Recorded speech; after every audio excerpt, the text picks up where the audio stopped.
Pozdrav, evo nedelja, 2. mart, nešto posle 11 časova, nalazim se na Zvezdari u krugu astronomske observatorije, konačno malo lepog vremena.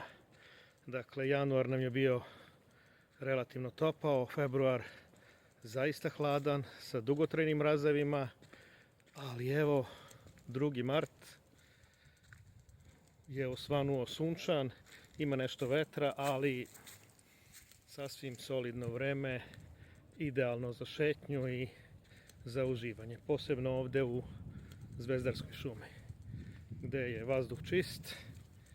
Evo vidi se, nebo je divne plave boje, nešto malo cirusa ima, ali to apsolutno ne smeta za uživanje u šetnji. Pa, toliko, jedan izveštaj sa Zvezdare, sa astronomske observatorije, 2. mart 2025. nešto posle 11 časova. Pozdrav!